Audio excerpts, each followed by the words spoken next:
ミシュランの星を取ってるということで、なぜ利尻島へ？料理はやっぱり水が一番大事ということにあって、でここで来てなんでここでやってんのって言われるん言わですよ。れますよね、きっとね。だけど、ここでないとできないんですよ。水素海水と水と冷房油水を混ぜてちょうどいい塩分濃度にして、それで茹でるんですよ。チーズの旅に出ましたから。旅に出たんですか？オープンする前に。どうないですか？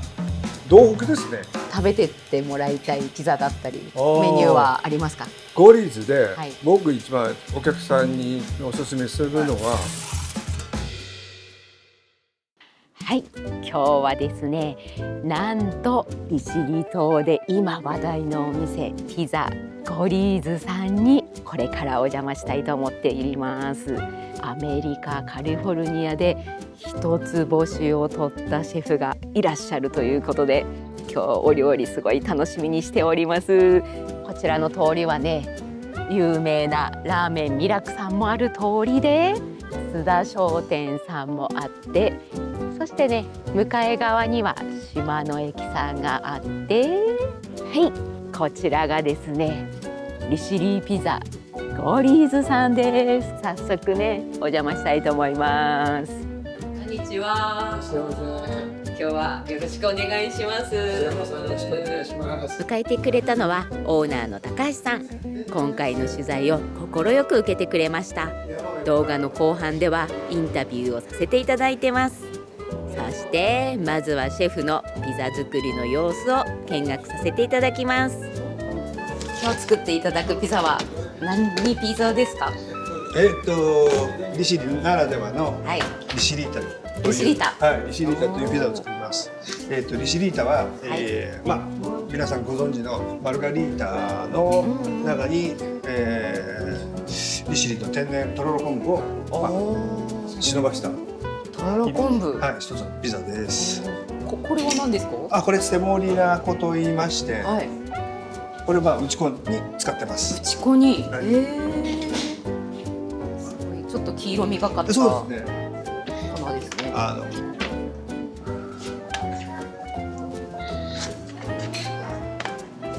こちらがこれが生地ですね。ピザ生地。今本番です。今本番です。すみません。こちらがピザ生地ですね。ピザ生地になりますね。なんかつぶつぶ入ってますけど、これは何がこれ入って？企業秘密なんです。そうなんですね。こういう旨味がもういっぱい詰まってるんです。すごい。でちょっとストレッチしました。スト大体。こ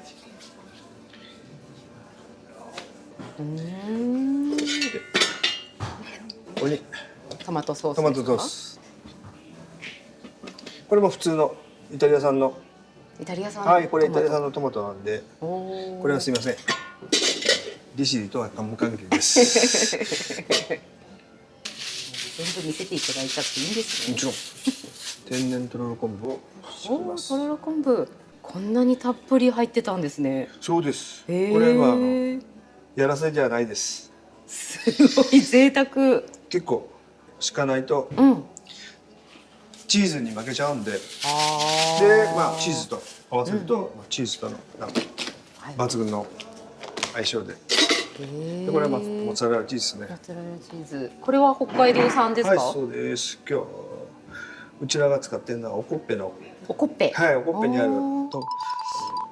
この美味しそう。で全体に火敷いて。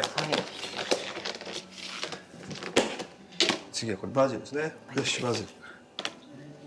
このバジルはどこ産とかありますか？これはね、愛知県。愛知県。はい。愛知県のハーブ農園から来てます。これらにしたエスパルミジャンですね。パルミジャンチーズ。はい。こんなところに播磨商店の。そうです。湯飲みが。見てください。ありがとうございます。ありがとうございます。で、今から釜に入れていきます。すごい、この釜がすごい。大体ですね、下は大体400ぐらいですかね。370から400ぐらいの温度。上はやっぱり370から450ぐらいの温度ですね。でここでもう一回ストレッチして伸ばしていきます。わあ、すごい。で釜に入るでだいたい1分か1分半ぐらいかな。1分半ぐらい。はい。やっぱり釜の近くにいたら暑くないですか？暑いですね。夏とか大変ですね。夏はちょっと厳しいから。倒れます。交代制にしないと。エアコンつけてても暑いですよね。暑いです、ここはね。絶対。ちょっとひっくり返します。このピザ回すのがかっこいいですよね。これ上手にねできるんですよ。あんまり僕はプロではないんですけど。プロですね、今ね、もうね、1年やったらプロだよね。プロです。プロよりプロ。ちょっとですね。すごい。こんな感じ。美味しそう。これちょっともう一回上を焦がします。はい。あ、上の方を焼くんですね。最後仕上げ。これじりじりいってるでしょ。はい。ほら。美味しそう。こんな感じですかね。サクサクで。はい、いきます。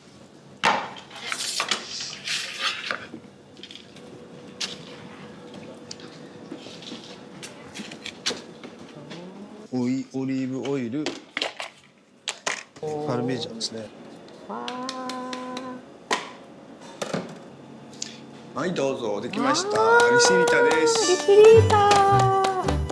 美味しそう。いただきます。やっぱちょっと待ってください。うちの新商品のホットソースです。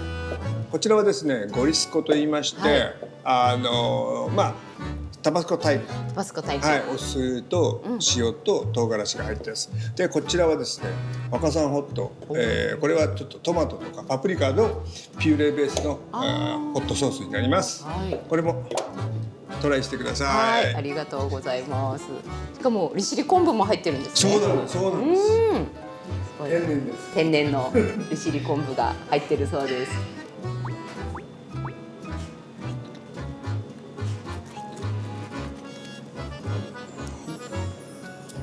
では、いただきます。すごい熱々。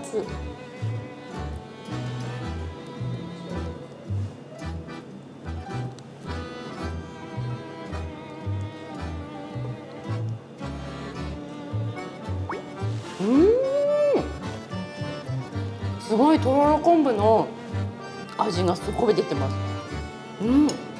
美味しい。しかもチーズとトマトと全部のバランスが良くて。どうですか。めちゃくちゃ美味しいです。チーズと昆布の。とろろ昆布のマリアージュ。なんかちゃんと昆布の味がしっかり出てますね。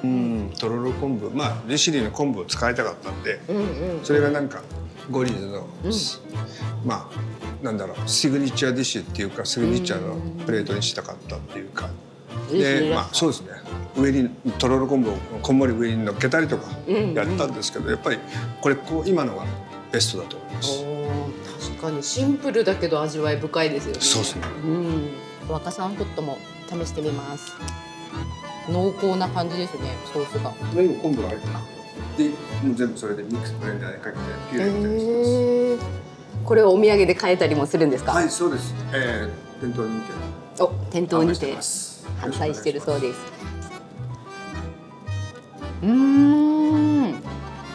そこまで辛くないけどピリッとピザにぴったりな味ですね。これは家に常備しておきたいです。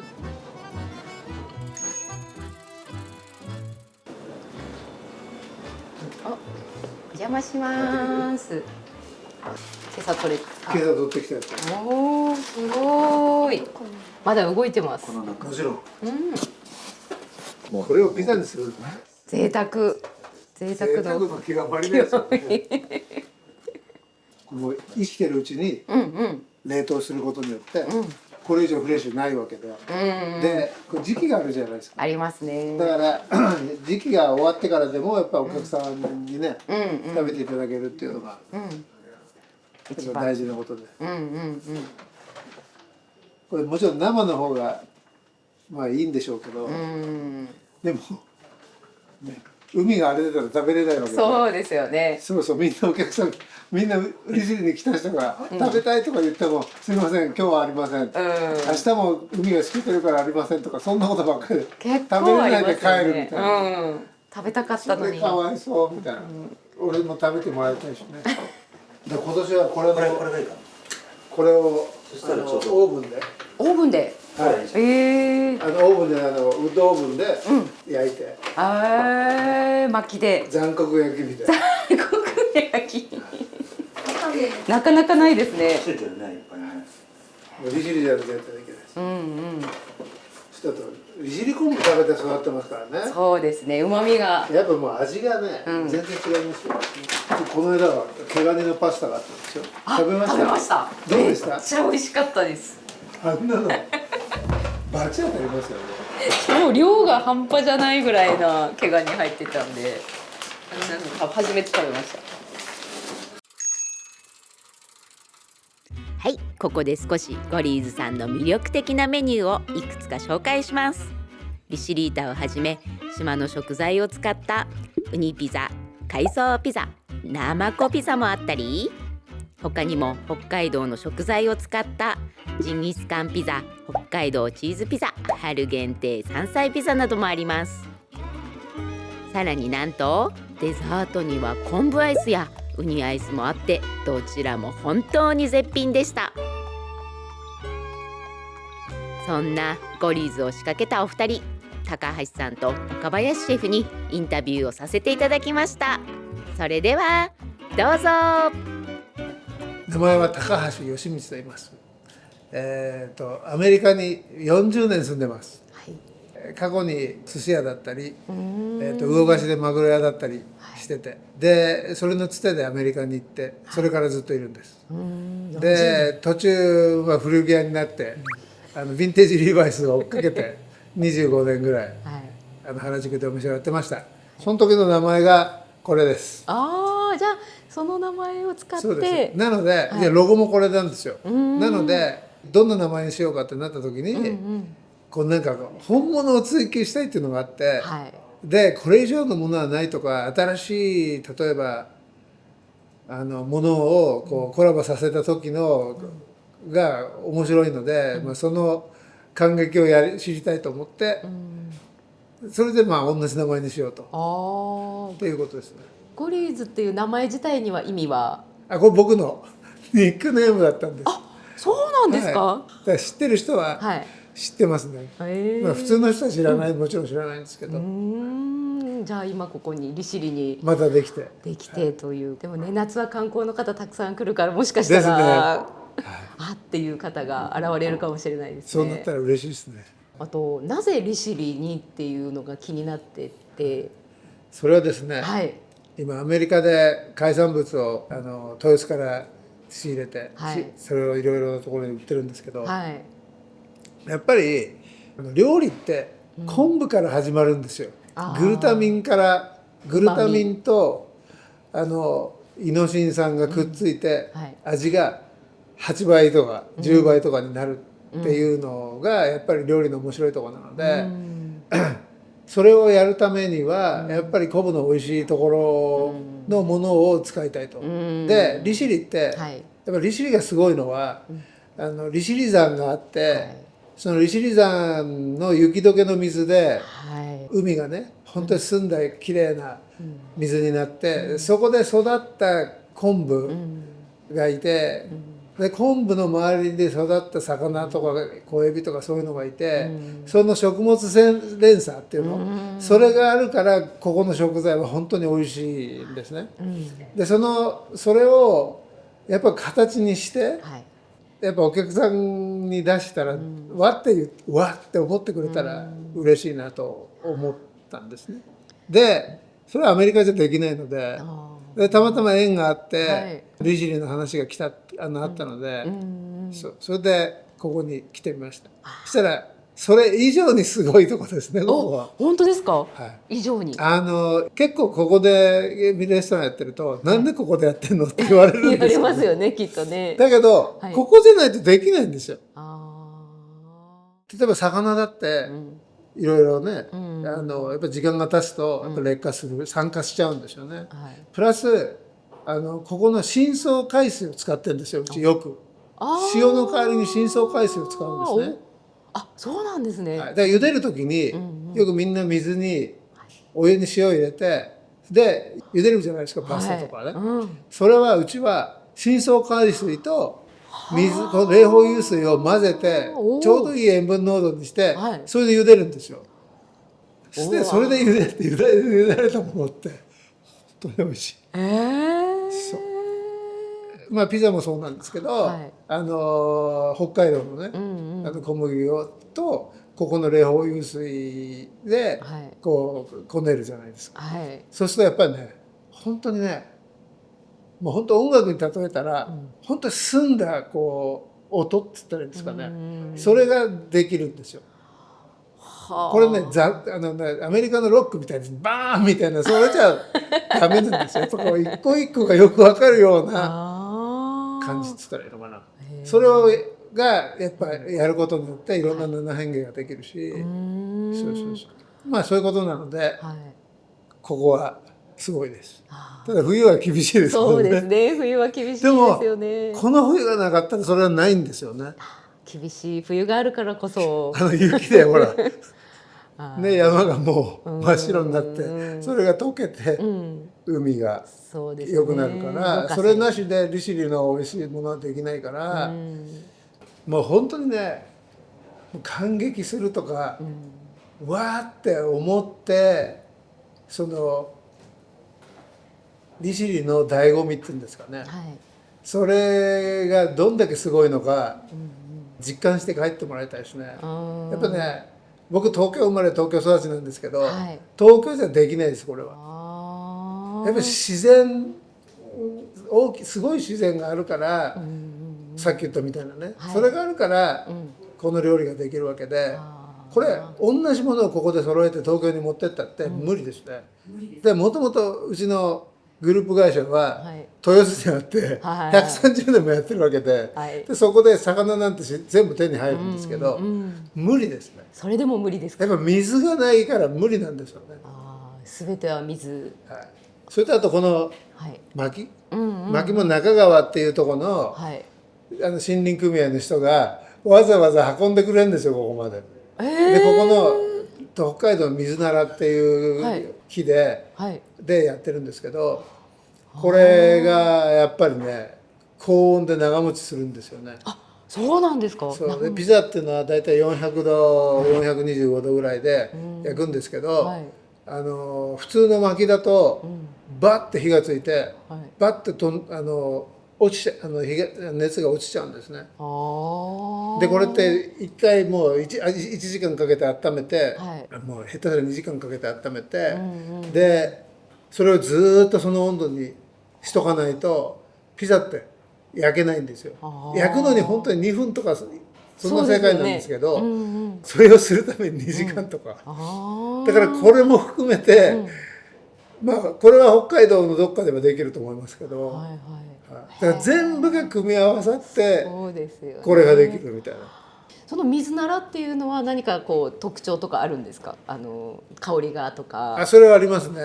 広葉樹だと硬いカチンカチンの木になって、それがやっぱり火が長持ちするっていうのと、あとね、水ならならではの、ちょっとシャレになっちゃってごめんなさい。やっぱいぶされるじゃないですか、煙がちょっと出るからね。その煙で美味しくなるというか、炭火焼きは美味しいですよね。あれはやっぱりその煙が関係してるんですけど、このピザも同じで、それとあと高温でガーッて焼くことによって外側がパリッサクって中側はもちもちふんわりみたいな、それは電気の窯じゃ絶対無理だし、これ例えばまた東京の話になりますけど、東京ってこれやろうとすると消防法に引っかかってできないんですよ。できないんですか？多分一軒家で屋根が普通に出せるところならできますけど、それは麻布とかああいうビル街で無理じゃないですか。だって火がついちゃったらやばいことになるんで、だから世界一美味しいピザで世界一行きづらい最高ですね。本当に利尻そのものじゃないですか。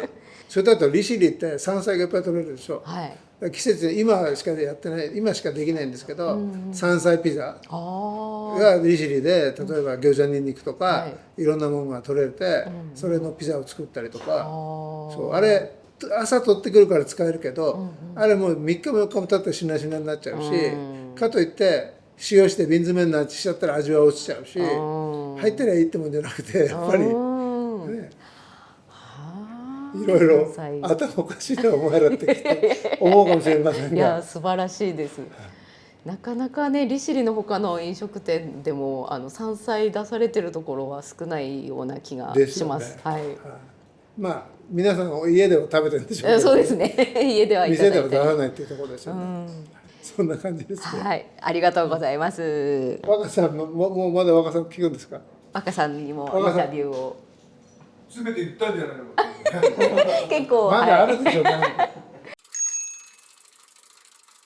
よろしくお願いします。今日はですねちょっとお話聞かせていただきたかったのが、まずは赤林シェフはミシュランの星を取ってるということで、サンフランシスコの方ですよね。そしてなぜ利尻島へ来ようか。なぜ利尻島へ、まあミシュランに評価されたのは、それでまあなんか自分でも納得して、それがあってからの利尻はすごい僕にはすごい勉強になりましたね。やっぱり料理はやっぱり水が一番大事ということにあって、でここで来てピザを作るんですけど、ピザにもいろいろとこだわりもあるんですけど、シンプルにとにかく美味しいものを作ろうというまあテーマでここに来ましたね。きっかけっていうのはどのような？きっかけは、社長と同じ店で知り合って、まあなんかお互いにフォーリーインラブしてお互いにオールインラブして、なんか趣味もそういうの、なんか音楽も好きだし、車も好きだし、ヴィンテージカーも好きだし、音楽もね、あと食べることも好きなんで、それがなんか意気投合して、なんか面白いもんやろうということで、まあタッグ組んだって感じですかね。それで実際利尻に来てみてどうですか？食材から自然も含めそうですけれども。びっくりしたのはやっぱり水。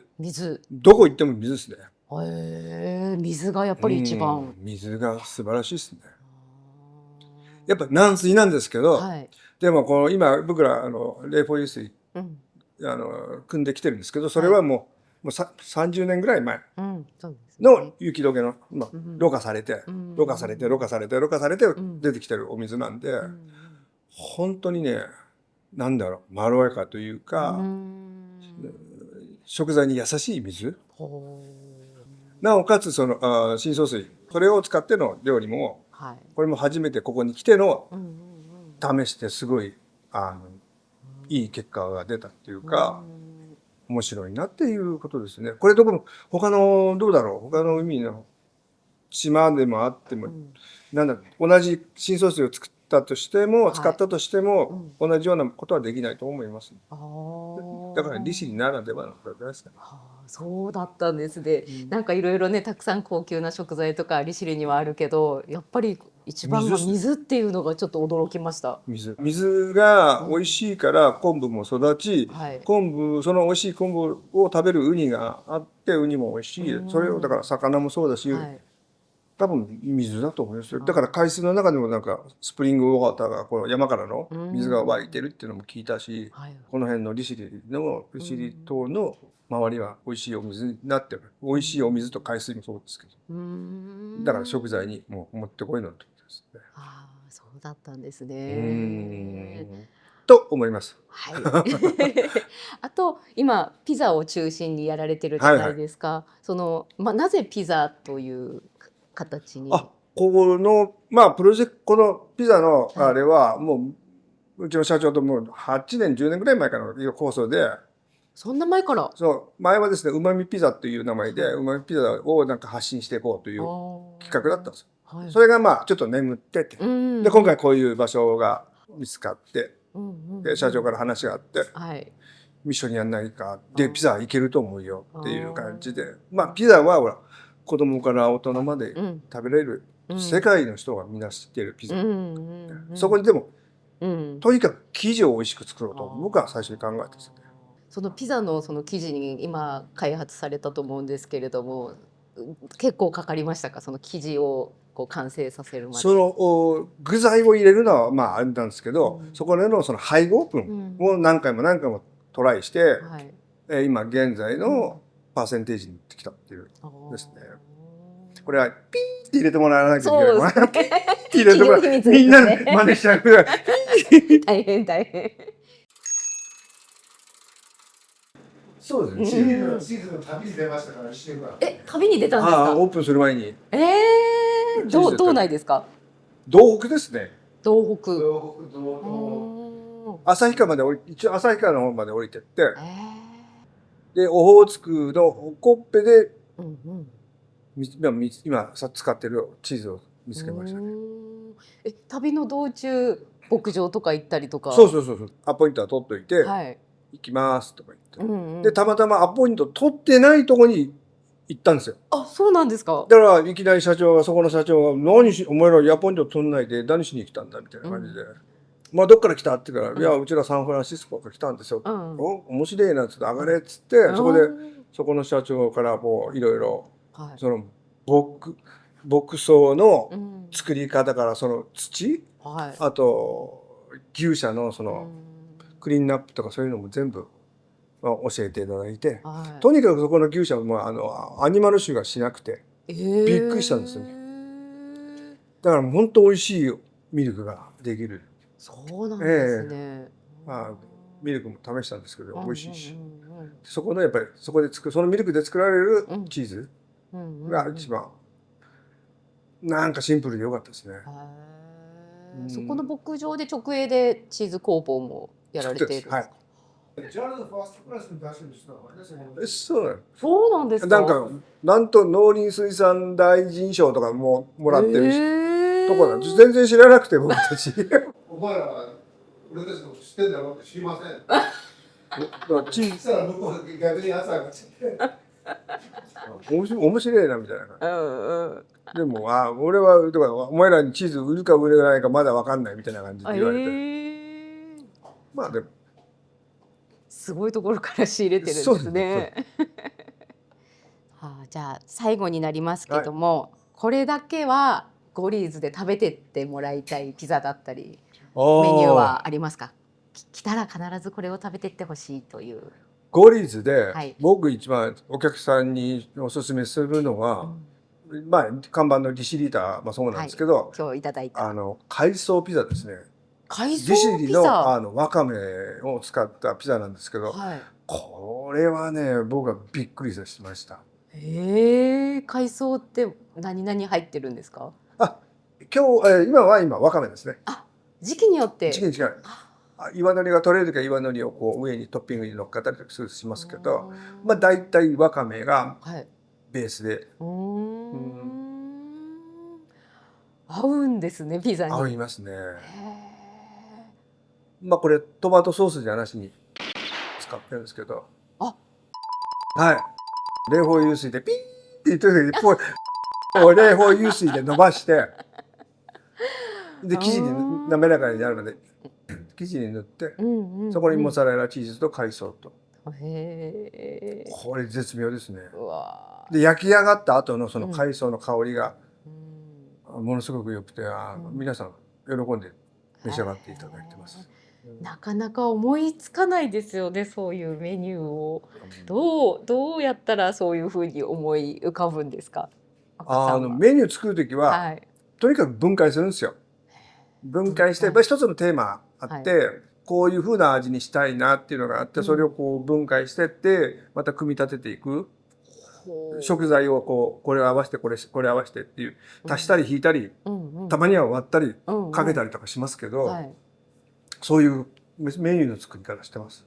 でそれをたまには即興でやる時もあるし、で今山菜ピザやってるんですけど、山菜ピザにはそのイタリアのペコリーノロマノってヤギのチーズがあるんですけど、それを最後にスリスリすってこれも結構山菜と合うんですよね。山菜ピザだけにそのチーズはそうです。そのチーズは結構塩気が強いやつで、これ利尻じゃないですけどイタリア産なんですけど、ペコリーニの皆さん覚えておいてください。わかりました。これがうちのポリシーで。利尻の素晴らしい食材を自由な発想で自由な形に。そうなんだから、決まりがないです。イタリアンとかピザだからイタリアンでしょって違うんです。ピザ屋なんです。何乗せても自由に。そうなんです。でその組み合わせで何が合うかを。そうですね。面白いじゃないですか。例えばさ、パイナップルピザとかそういうのがありかもわかんないですけど、それはそれで、ここはでもそういうことはちょっと違うかなっていう。で、なんかフルーツ取れるわけでもない。そういえばなんかウェブサイトの方で冷凍ピザとかも販売されてるんですね。そうですね。大体全種類でサイズ的には大体20センチから21センチで、ご家庭にあるオーブントースターで焼けるようにしてます。焼き方のレクチャーのこの紙もちゃんとお付けして、そうすると美味しく焼けますよということで、でもね、利尻に来たらここで来てください。全然違うと思う。食べてほしいですよね。本当に美味しいピザ提供できると思うので。